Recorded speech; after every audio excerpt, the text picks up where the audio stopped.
कभी सोचा है कि जीवन में सबसे बड़ी लड़ाई कौन सी है?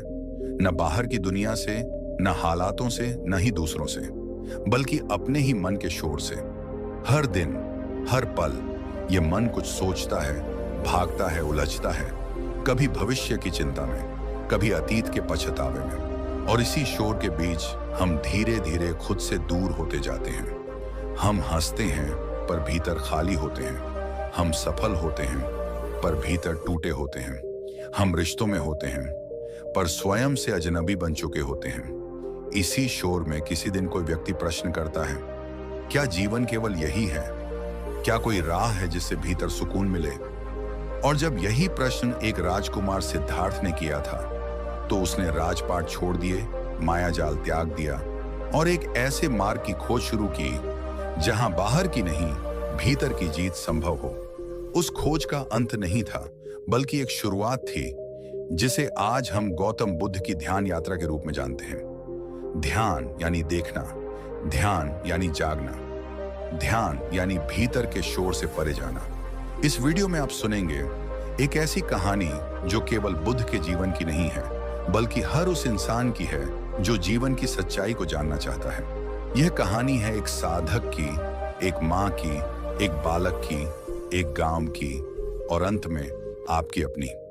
यह कहानी आपको ले चलेगी वहां जहां बुद्ध की वाणी मौन बन जाती है, जहां शब्द समाप्त होते हैं और अनुभव शुरू होता है। ध्यान कोई चमत्कार नहीं है, यह साधना है जो धीरे धीरे एक चट्टान को भी जल की तरह पिघला देती है। अगर आप भी इस जीवन की गहराई को समझना चाहते हैं, अगर आप भी अपने भीतर उतरकर सच्चे सुख की झलक पाना चाहते हैं, तो यह कहानी आपके लिए है।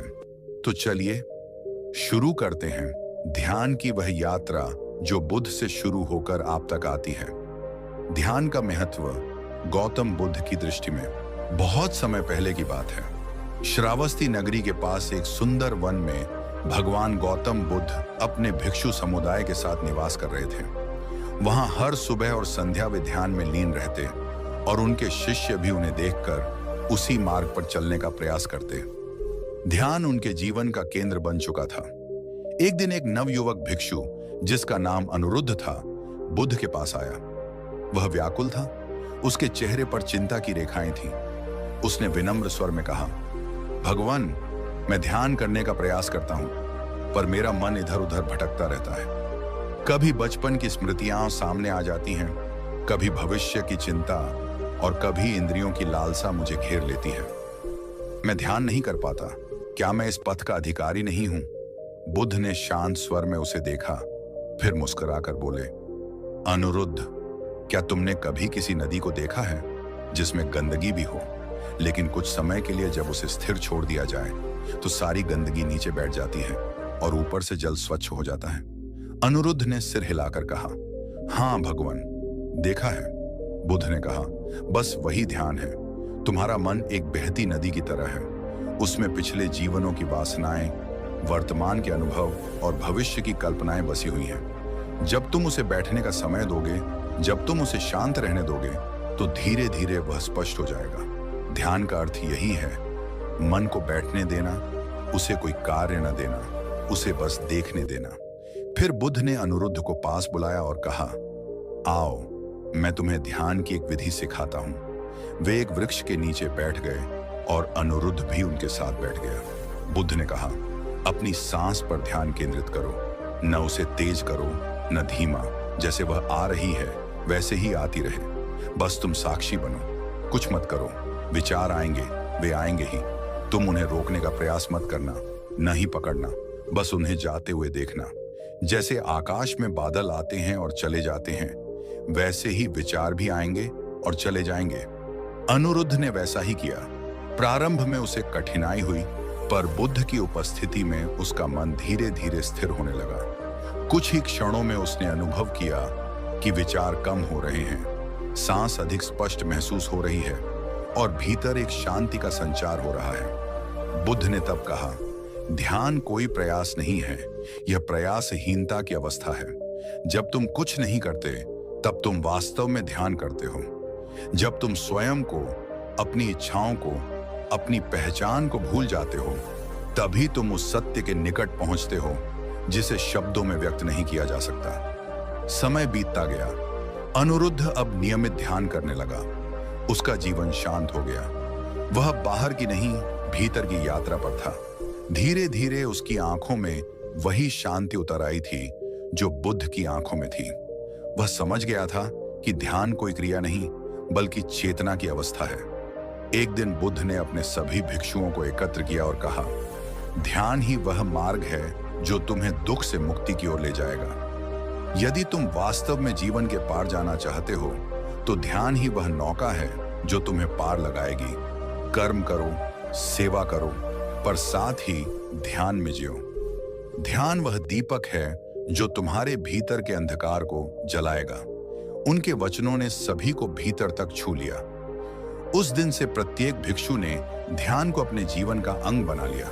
वे जानते थे कि बुद्ध केवल एक गुरु नहीं बल्कि स्वयं ध्यान के एम्बॉडीमेंट हैं। इस प्रकार ध्यान का महत्व केवल समझने की नहीं, अनुभव करने की बात है। जैसे कोई प्यासा व्यक्ति जल पीकर ही तृप्ति को जान सकता है, वैसे ही ध्यान को करने वाला ही उसकी शांति, उसकी गहराई और उसके चमत्कार को जान सकता है।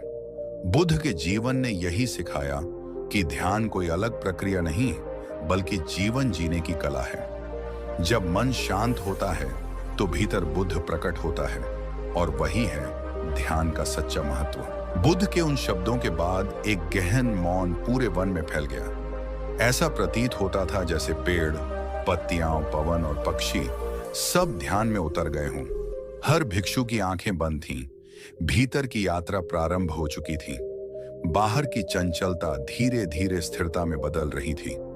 उसी वन में एक वृद्ध भिक्षु रहते थे, महाकश्यप। वे बुद्ध के प्रारंभिक शिष्यों में से एक थे और वर्षों से गहन ध्यान की साधना कर रहे थे। एक दिन उन्होंने बुद्ध से पूछा, भगवान, क्या ध्यान केवल मौन बैठने की प्रक्रिया है या कुछ और भी है? बुद्ध ने उस प्रश्न को गहरे अर्थ में लिया और कहा, महाकश्यप, ध्यान मौन से आरंभ होता है, लेकिन अंततः वह मौन से भी पार जाता है।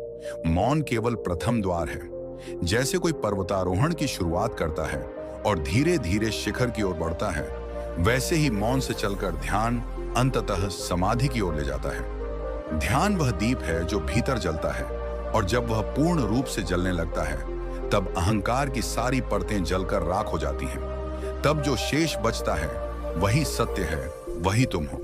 इसी बीच एक अन्य नवदीक्षित भिक्षु सुधीर ने एक दिन ध्यान करते समय एक विचित्र अनुभव किया।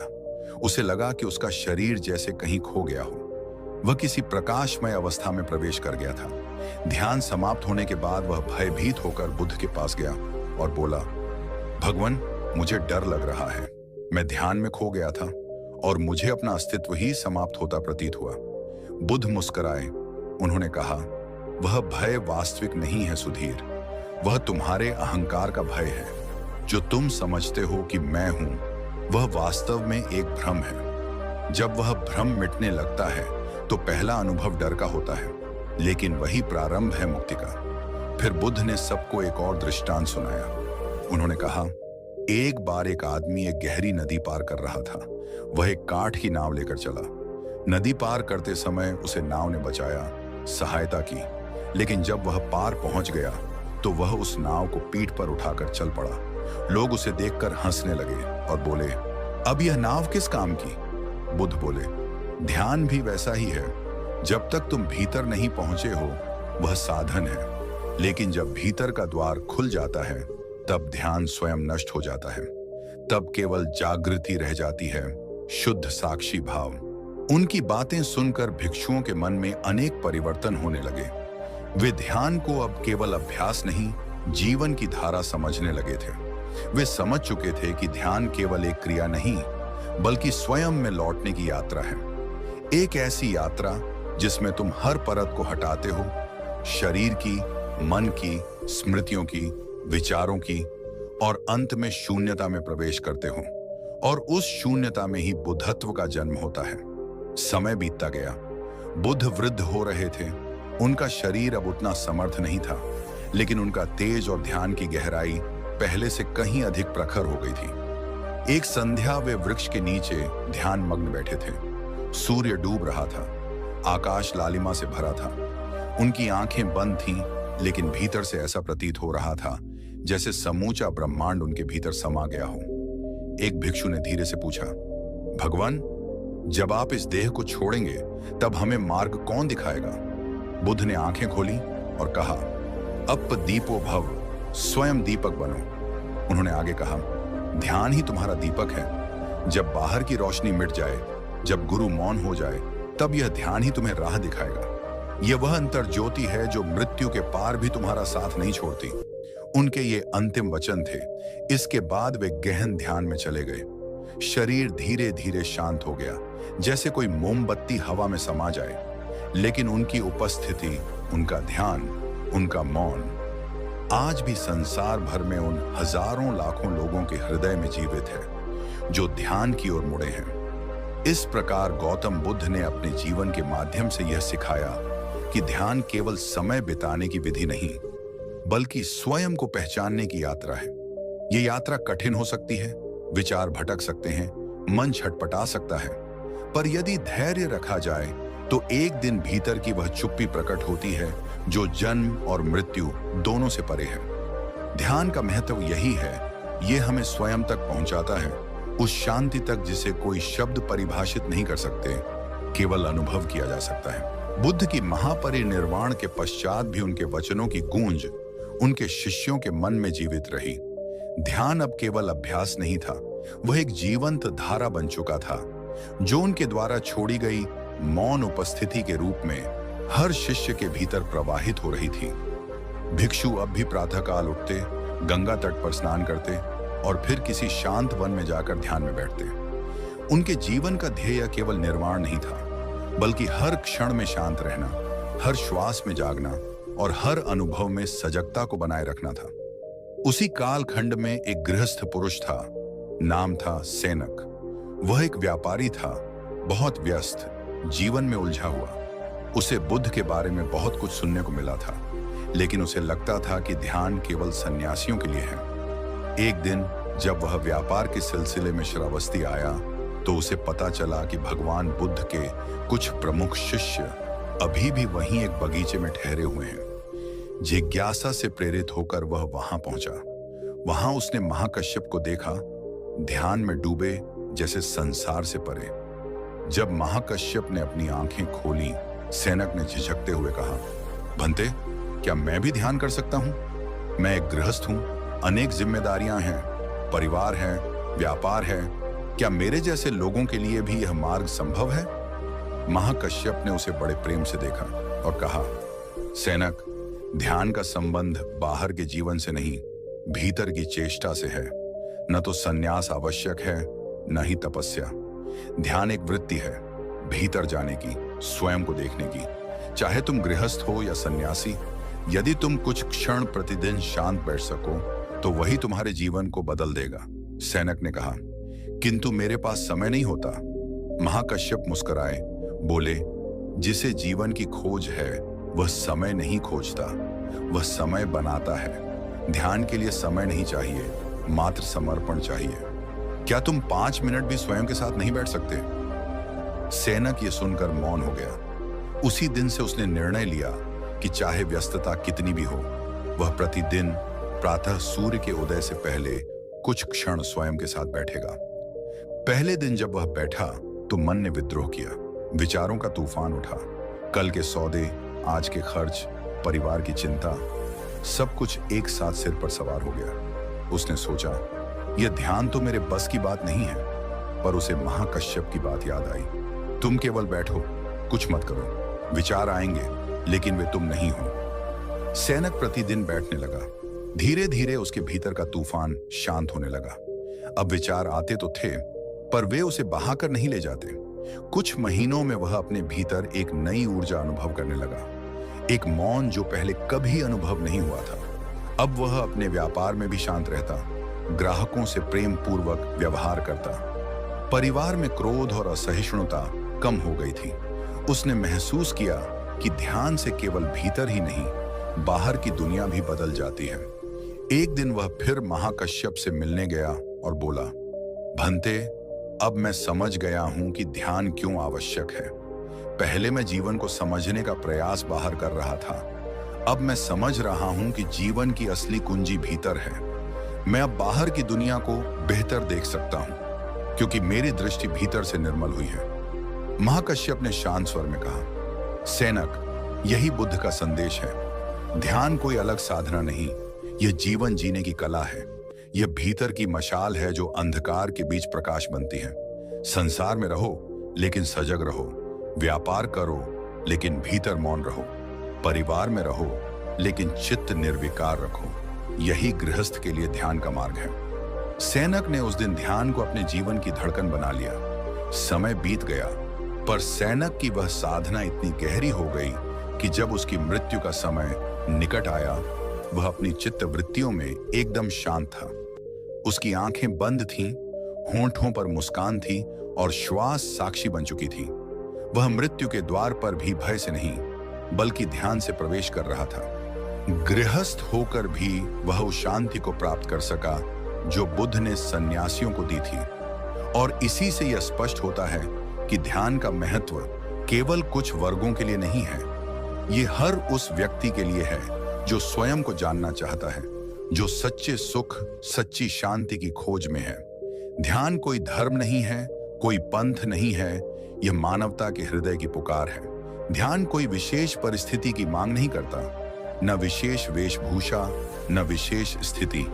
वह केवल आपकी सच्ची जिज्ञासा चाहता है। और यदि वह जिज्ञासा भीतर से उठती है, तो ध्यान आपको बदलता नहीं, आपको वही बना देता है जो आप वास्तव में हैं। शांत, शुद्ध, मुक्त। श्रावस्ती से कुछ दूर एक ग्राम था, नंदिका। वहीं एक स्त्री रहती थी, नाम था मृगावती। वह अत्यंत साधारण थी, न तो अधिक पढ़ी लिखी थी, न ही किसी गहरे ज्ञान की अधिकारी थी, पर उसके भीतर एक पीड़ा थी, जीवन को लेकर, संसार को लेकर और सबसे अधिक स्वयं को लेकर। वह एक विधवा थी। कम उम्र में पति की मृत्यु हो गई थी और तब से जीवन जैसे ठहर गया था। दिन रात घर के काम, समाज की बातों और अकेलेपन के बीच उसका मन धीरे धीरे भीतर सूखता जा रहा था।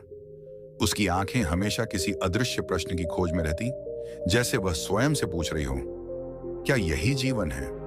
एक दिन वह गांव के कुएं पर पानी भरने गई। वहां कुछ महिलाएं किसी ध्यान शिविर की चर्चा कर रही थीं। महाकश्यप आए हैं, वही जो बुद्ध के प्रमुख शिष्य हैं। वे पास के वन में ठहरे हैं और सबको ध्यान सिखा रहे हैं। मृगावती का मन किसी अदृश्य खिंचाव से भर उठा। न जाने क्यों उसे लगा कि उसे वहां जाना चाहिए। मन में अनेक संकोच थे। मैं कौन होती हूं वहां जाने वाली? क्या मुझे समझ आएगा? क्या वे मुझे स्वीकार करेंगे? पर उस रात जब वह अपने घर के आंगन में बैठी थी, चांदनी में अकेली, तो भीतर से एक आवाज आई, जाओ खोजो जो तुम्हें भीतर से बुला रहा है। और वह चल पड़ी। अगली सुबह वह बहुत जल्दी उठी, किसी को बिना बताए वन की ओर चल दी। जब वह वहां पहुंची तो देखा दर्जनों लोग शांत भाव से बैठे थे। कोई न बोल रहा था, न हिला डुला रहा था, केवल एक गहन मौन था। और उस मौन के केंद्र में बैठे थे महाकश्यप, पूर्ण स्थिर, जैसे समय भी रुक गया हो। मृगावती किनारे बैठ गई। उसने किसी से कुछ नहीं पूछा, बस चुपचाप आंखें बंद कर ली। पहली बार उसके भीतर कोई विचार नहीं था, कोई प्रश्न नहीं था, बस मौन था। वह मौन जो पहले बाहर था, अब भीतर उतरने लगा। उसके सारे दुख, सारे घाव जैसे धीरे धीरे सतह पर आकर विलीन होने लगे। शिविर समाप्त होने पर वह जाने लगी, पर महाकश्यप ने उसे बुलाया। उन्होंने पूछा, तुम कहां से आई हो?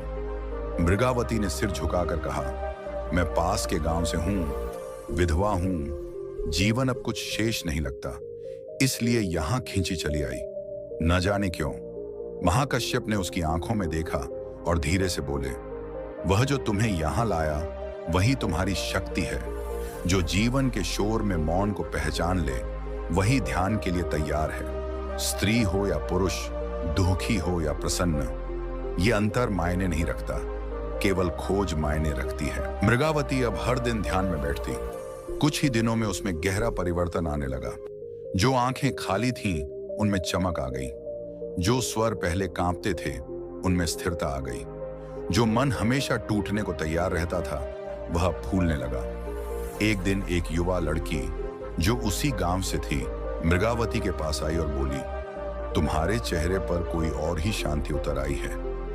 क्या तुम बता सकती हो ये कैसे हुआ? मृगावती ने मुस्कुराकर कहा, मैंने भीतर जाना सीख लिया। पहले मैं स्वयं से भागती थी, अब मैं स्वयं के साथ बैठती हूँ। मैंने सीखा कि ध्यान केवल आंखें बंद करना नहीं है, यह अपने हर दुख को प्रेम से देखना है, हर घाव को स्वीकार करना है और हर भावना को मुक्त करना है। धीरे धीरे मृगावती स्वयं एक दीपक बन गई, जैसे बुद्ध ने कहा था, अप दीपो भव। अब लोग उससे मार्ग पूछते। महिलाएं जो पहले केवल गृहस्थी में उलझी थीं, अब उसके साथ बैठने लगीं। वह उन्हें ध्यान सिखाती, प्रेम से, मौन से। उसने किसी को ज्ञान नहीं दिया, बस अनुभव दिया। उसके जीवन की पीड़ा ही अब दूसरों के लिए पुल बन चुकी थी। वह एक जीवित उत्तर बन गई कि ध्यान केवल पर्वतों में नहीं होता, वह रसोई में भी होता है, आंगन में भी होता है, मां की ममता में भी होता है और विधवा की मौन पीड़ा में भी। मृगावती ने अपने जीवन में कुछ नहीं बदला, न वस्त्र, न घर, न नाम, लेकिन भीतर जो बदला उसने सब कुछ बदल दिया। वह अब स्वयं ही एक बुद्ध थी, स्त्री रूप में। और इस प्रकार यह कथा हमें फिर से ध्यान का महत्व समझाती है कि यह न तो किसी जाति का बंधन है, न लिंग का, न अवस्था का। ध्यान केवल एक निमंत्रण है भीतर लौटने का, स्वयं से मिलने का और उसी मौन को पहचानने का जिसमें संपूर्ण ब्रह्मांड की शांति समाई हुई है। काशी के पास एक गांव था, सारण। वहां एक 10 वर्षीय बालक रहता था। नाम था आर्यक। वह अत्यंत जिज्ञासु था, लेकिन साथ ही चंचल भी। उसके माता पिता साधारण कृषक थे, परंतु आर्यक की आंखों में कुछ विशेष था, जैसे कोई पुरानी चेतना उनमें जाग रही हो। वह अक्सर अपने पिता से प्रश्न करता, पिताजी, हम क्यों जीते हैं? मरने के बाद क्या होता है? क्या पेड़ भी सोचते हैं? क्या आकाश के पार कुछ है? उसके पिता हंसते, टाल जाते, कभी कभी डांट भी देते। इतनी छोटी उम्र में ये सब क्या सोचता रहता है तू? पर आर्य की खोज रुकी नहीं। उसे किताबें नहीं चाहिए थी, उसे अनुभव चाहिए था। एक दिन गांव में खबर फैली कि एक भिक्षु बुद्ध के मार्ग पर ध्यान सिखाने आए हैं। गांव के बुजुर्गों को बुलावा दिया गया। आर्य को किसी ने नहीं बुलाया, पर वह चुपचाप उस पीपल के पेड़ के पास चला गया जहां ध्यान चल रहा था। सबसे पीछे बैठ गया। उसकी नजर उस भिक्षु पर टिकी रही जो शांत बैठा था, मौन में। आर्यक सोचता रहा, कैसे कोई बिना बोले इतना कह सकता है। शाम को जब सब लोग उठ गए, वह अकेले उस भिक्षु के पास गया और पूछा, भिक्षु जी, क्या मैं भी ध्यान कर सकता हूं? भिक्षु ने ध्यान से उसकी आंखों में देखा और धीमे स्वर में कहा, ध्यान उम्र नहीं देखता, केवल भीतर की प्यास देखता है। तुम्हारे भीतर वह प्यास है। आओ बैठो, मैं तुम्हें सिखाता हूं। केवल सांस पर ध्यान देना, बस सांसों को देखना है, रोकना नहीं, बदलना नहीं, बस साक्षी बन जाना है। आर्यक ने उस दिन पहली बार अपने भीतर झांका। पहले तो मन इधर उधर भागा, फिर वह बैठा। जैसे जैसे सांसों की आवाज स्पष्ट होती गई, वैसे वैसे एक शांत प्रकाश उसके भीतर फैलने लगा। उसे लगा जैसे वह कोई गहरी नदी में उतर रहा है, जहां शब्द नहीं है, केवल मौन है। अब वह रोज आता, अकेले बैठता। कभी कोई उसे नहीं बताता था कि क्या करना है। उसने बस सांसों से दोस्ती कर ली थी। कुछ ही हफ्तों में गांव वाले नोटिसिंग करने लगे कि आर्य कब चुप रहता है, पर उसकी आंखें कुछ और कहती हैं। उसमें कोई नई शक्ति आ गई थी, न क्रोध, न भय, न अत्यधिक हंसी, बस गहराई। एक दिन गांव में अकाल पड़ा। सब परेशान थे, लोग बेचैन थे, फसलें मुरझा रही थीं, और उसी समय लोगों ने देखा आर्य गांव के बच्चों को एकत्र कर उन्हें शांत बैठना सिखा रहा था। कह रहा था, अगर बाहर कुछ नहीं कर सकते तो भीतर शांत रहो। डर से कुछ नहीं होगा, डर हमें और कमजोर बना देगा। लोग चकित थे, ये बच्चा ऐसा कैसे सोच सकता है। कुछ दिनों बाद वह भिक्षु फिर गांव आया। उसने आर्यक को देखा और मुस्कुराया, तुम्हारी यात्रा अभी शुरू ही हुई है। एक दिन तुम स्वयं दीपक बनोगे। और वाकई हुआ ऐसा ही। वर्षों बाद आर्यक एक महान ध्यान शिक्षक बना, जिसने न केवल अपने गांव को बल्कि अनेक बालकों, युवाओं, स्त्रियों और वृद्धों को ध्यान का मार्ग दिखाया। उसने कोई ग्रंथ नहीं लिखा, कोई सिद्धि नहीं बताई। वह केवल एक बात कहता, ध्यान सांसों की भाषा है जो हर उम्र, हर जाति, हर परिस्थिति को समझती है। यह मौन तुम्हारा मित्र है जो सदा तुम्हारे साथ था, बस तुमने कभी सुना नहीं। और यह बालक जिसने 10 वर्ष की उम्र में ध्यान सीखा, यह सिद्ध कर गया कि ध्यान केवल वयस्कों की साधना नहीं है, यह तो आत्मा का संवाद है जो बालक में भी प्रकट हो सकता है यदि उसका हृदय खुला हो। इस प्रकार बुद्ध का ध्यान हर रूप में, हर आयु में, हर परिस्थिति में उतरता है। कभी वह एक सन्यासी को मुक्त करता है, कभी एक गृहस्थ को निर्मल करता है, कभी एक स्त्री को पुनः खिला देता है और कभी एक बालक को आराशी बना देता है। ध्यान एक भाषा है जो शब्दों से परे है, एक पुल है जो आत्मा को आत्मा से मिलाता है और एक द्वार है जो बाहर के संसार से भीतर के ब्रह्मांड तक ले जाता है। वृद्ध का नाम था धर्म रक्षित। वाराणसी के पास एक गांव में रहते थे। उम्र 80 वर्ष हो चुकी थी, शरीर थक चुका था, आंखें धुंधली हो चुकी थीं, लेकिन मन अब भी उलझा हुआ था, पछतावों से, यादों से और मृत्यु के भय से। धर्म रक्षित जीवन भर एक शिक्षक रहे थे। उन्होंने बच्चों को पढ़ाया, समाज को सेवा दी, परिवार को संभाला। पर अब जब जीवन ढलने को आया तो वह भीतर से अकेले थे। उनका मन बार बार एक ही प्रश्न करता, मैंने सब कुछ किया, फिर भी भीतर यह खालीपन क्यों है?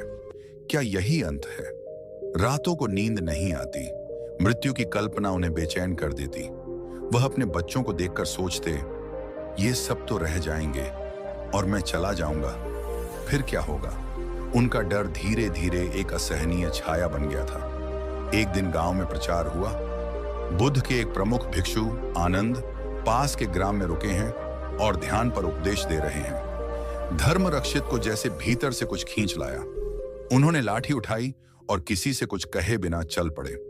जब वह वहां पहुंचे तो देखा वृद्ध, जवान, स्त्रियां, बच्चे सब शांत बैठे हैं। आनंद मौन थे, बस हाथ जोड़कर बैठे थे।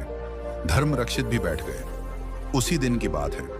आनंद ने कहा, मृत्यु कोई अंत नहीं, वह केवल एक द्वार है। जो ध्यान करता है वह मृत्यु से नहीं डरता, क्योंकि उसने जीवन को पूरी तरह जिया होता है। वह जानता है कि मैं शरीर नहीं हूं, मैं चेतना हूं जो समय के पार है।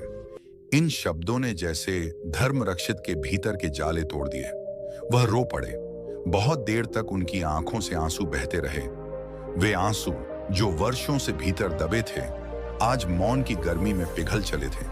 धर्म रक्षित ने वहां रहकर ध्यान सीखना शुरू किया। अब वे हर सुबह आंख बंद कर बैठते, केवल सांस देखते और अपने डर को भी देखने लगते, बिना भागे, बिना दबाए। धीरे धीरे एक अजीब शांति आने लगी, जैसे वह अब मृत्यु से नहीं डरते।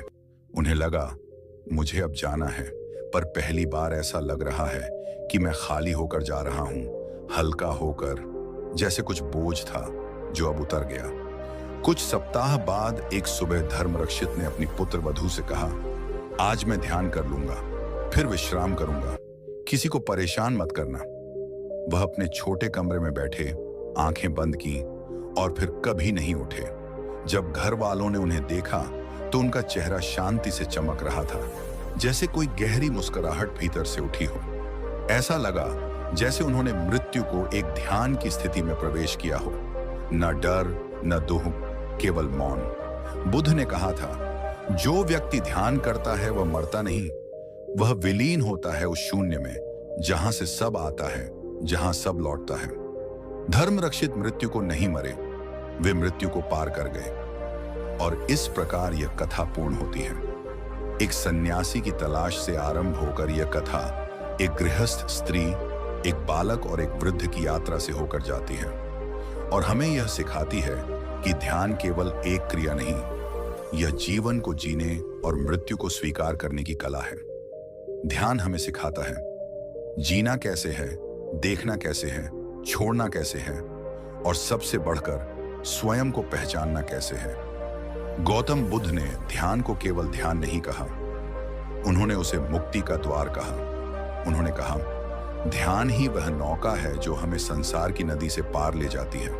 और जब कोई इस नौका पर चढ़ता है, चाहे वह युवा हो या वृद्ध, स्त्री हो या पुरुष, साधु हो या गृहस्थ, वह उसी तट की ओर बढ़ता है जहां शांति ही शांति है, मौन ही मौन है और आत्मा पूर्ण है। वन में शांति थी। पतझड़ की हवा धीमे धीमे पेड़ों से पत्ते गिरा रही थी, जैसे समय स्वयं अपना बोझ उतार रहा हो। उसी शांति में कुछ लोग एक वृक्ष के नीचे बैठे थे। वे सब इस कहानी के पात्र थे। भिक्षु सुधीर, मृगावती, आर्यक और अब धर्मरक्षित के पुत्र। वे किसी एकत्रीकरण के लिए नहीं आए थे। वे आए थे ध्यान को साझा करने, उस मौन को साझा करने जो अब उनके भीतर धड़क रहा था। सुधीर अब एक अनुभवी भिक्षु बन चुके थे, जो गांव गांव जाकर लोगों को न केवल ध्यान सिखाते थे, बल्कि सुनना सिखाते थे, स्वयं की आवाज सुनना। मृगावती अब एक सहज गुरु बन गई थी। न किसी ग्रंथ की बात करती थी, न प्रवचन देती थी, बस एक स्त्री की तरह प्रेम से मौन बांटती थी। आर्यक अब 16 का हो चुका था, पर उसकी आंखों में किसी वृद्ध अर्षि की गंभीरता थी। वह बचपन में ही जीवन को समझ चुका था। धर्म रक्षित अब इस दुनिया में नहीं थे, पर उनका अनुभव, उनकी शांति इन सब के हृदयों में दीपक की तरह जल रही थी। वे सब चुपचाप बैठे थे एक वृक्ष के नीचे।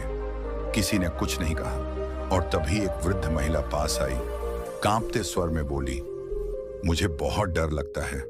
रात को नींद नहीं आती, भीतर से रोना आता है। ध्यान क्या मेरी मदद कर सकता है?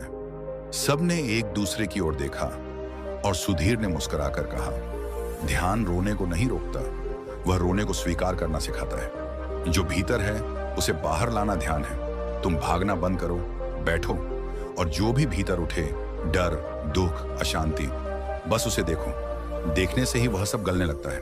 उस वृद्धा ने पूछा। और फिर? मृगावती धीरे से बोली, फिर जो बचेगा वह तुम हो, वह सच्चा तुम जो अब तक शोर में खो गया था।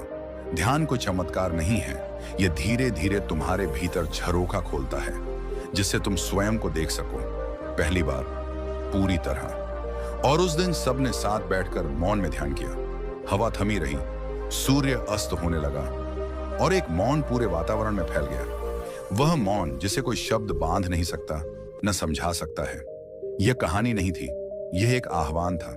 बुद्ध ने जो दिया वह कोई दर्शन नहीं था, वह एक अनुभव था। ध्यान तुम्हारे भीतर की नदी है, बहती है, शांत है, गहरी है। तुम चाहे जैसे भी हो, उलझे हुए, थके हुए, टूटे हुए, ध्यान तुम्हें वहीं से उठाता है जहां तुम हो। ध्यान एक लौ है जो जलती नहीं, जलाती नहीं, बस उजाला करती है। ध्यान एक द्वार है जो तुम्हें बाहर से भीतर ले जाता है और फिर भीतर से परे। ध्यान मृत्यु का अंत नहीं है, यह मृत्यु से परे देख सकने की दृष्टि है। ध्यान जीवन को समाप्त नहीं करता, यह उसे पूर्ण बनाता है। गौतम बुद्ध की सबसे मौन परंपरा विपश्यना आज भी जीवित है, क्योंकि यह किसी धर्म की नहीं, किसी जाति की नहीं, यह केवल मानव की यात्रा की बात करती है। जो भी इस मौन से जुड़ेगा वह स्वयं को पा जाएगा, और जो स्वयं को पा जाएगा वही उस परम सत्य को जान पाएगा जिसकी खोज में हम सब कहीं ना कहीं भटक रहे हैं। शांति कहीं बाहर नहीं, वह तुम्हारे भीतर है, बस तुम्हें देखना आ जाए।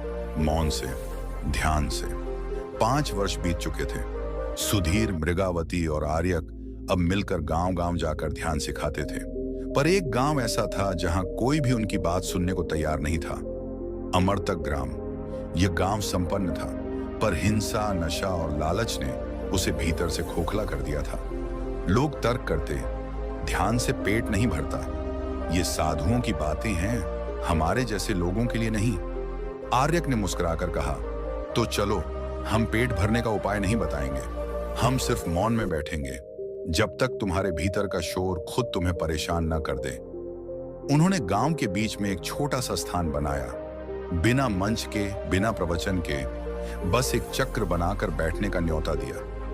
पहले दिन कोई नहीं आया, दूसरे दिन कुछ बच्चों ने आकर देखा, तीसरे दिन कुछ युवकों ने हंसी उड़ाई पर बैठ गए। एक सप्ताह में सब बदलने लगा, क्योंकि ध्यान को शब्द नहीं चाहिए होते, उसका प्रभाव अनुभव से फैलता है। जो नशे में रहते थे उन्होंने पहली बार शांत रहना सीखा।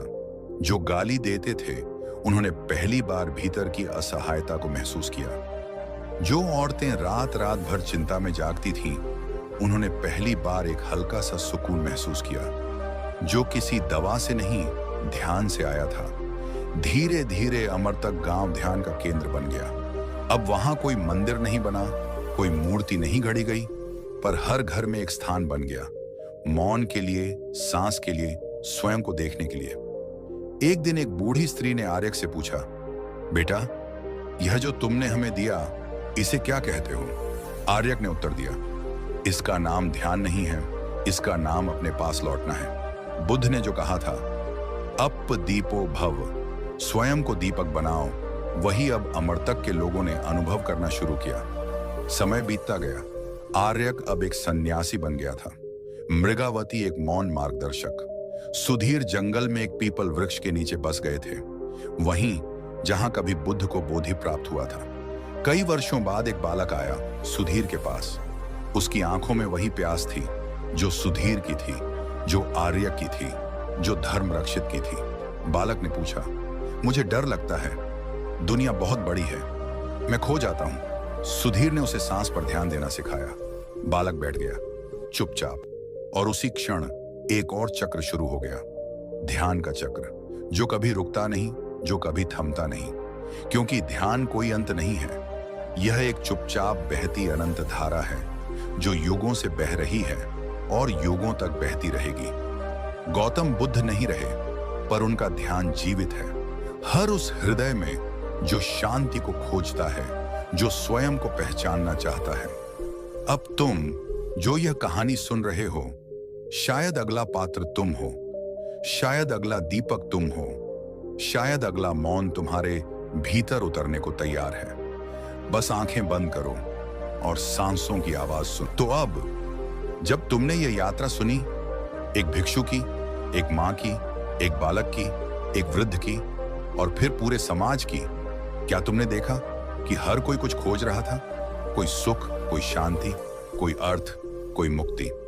गौतम बुद्ध ने जो दिया वह कोई चमत्कार नहीं था। उन्होंने न तो स्वर्ग का वादा किया, न नरक का डर दिखाया। उन्होंने केवल एक मार्ग दिखाया, ध्यान का मार्ग। ध्यान कोई धर्म नहीं है, ध्यान कोई नियम नहीं है, ध्यान कोई अनुष्ठान नहीं है। ध्यान केवल देखना है, जो भीतर घट रहा है उसे बिना टोके, बिना भागे, बिना ढंके हुए, पूरी ईमानदारी से देखना। जब तुम क्रोध में होते हो, ध्यान कहता है रुको और देखो। जब तुम डर में होते हो, ध्यान कहता है बचो मत और देखो। जब तुम मोह में होते हो, ध्यान कहता है जुड़ो नहीं, बस देखो। और बस यही देखना धीरे धीरे भीतर रोशनी फैलाता है, एक ऐसी रोशनी जो बाहर से नहीं आती, बल्कि तुम्हारे अपने मौन से उठती है। बुद्ध कहते थे, जब तुम स्वयं को जान लेते हो तो जीवन का हर अनुभव, आनंद और पीड़ा, लाभ और हानि, सब एक समान हो जाते हैं, और वही क्षण तुम्हारे भीतर शांति को जन्म देता है। ध्यान तुम्हें किसी और में नहीं बदलता, वह तुम्हें वही बनाता है जो तुम सच में हो, मुक्त, मौन, जागरूक। यह ध्यान ही था जिसने एक क्षत्रिय राजकुमार को सन्यासी बनाया। यही ध्यान था जिसने उसे बोधि वृक्ष के नीचे अमर सत्य की झलक दी, और यही ध्यान आज भी जीवित है, तुम्हारी सांसों में, तुम्हारी धड़कनों में। अगर तुम एक पल रुक सको और देख सको, तो इस वीडियो का अंत कोई अंत नहीं है। यह एक निमंत्रण है तुम्हारे अपने भीतर उतरने का, मौन की उस गहराई में जाने का, जहां कोई प्रश्न नहीं होते, कोई भय नहीं होता, केवल अनुभव होता है। तो अगले बार जब जीवन तुम्हें उलझाए, जब मन शोर करे, जब दुख तुम्हें दबा दे, तो तुम बस आंखें बंद करना और ध्यान से सांसों को देखना। शब्दों से परे, सोच से परे, तुम वहां पाओगे स्वयं को। बुद्ध ने कहा था, कोई और तुम्हें मुक्त नहीं करेगा, न गुरु, न भगवान, स्वयं की जागरूकता ही तुम्हारी मुक्ति है। तो अब निर्णय तुम्हारा है। क्या तुम भी उसी मौन की ओर चलोगे? क्या तुम भी वह दीपक बनोगे जो स्वयं को और दूसरों को रोशन कर सके? अगर हाँ, तो इस कहानी को अपने जीवन में उतारो। रोज थोड़ा समय अपने लिए निकालो, बैठो, सांसों को देखो, विचारों को बहने दो, और धीरे धीरे तुम स्वयं अनुभव करोगे कि ध्यान कोई क्रिया नहीं, वह जीवन की सबसे सुंदर अवस्था है। अप दीपो भव, स्वयं दीपक बनो। यही बुद्ध की अंतिम वाणी थी, और यही इस वीडियो की अंतिम आवाज है। अब मौन में प्रवेश करो। धन्यवाद।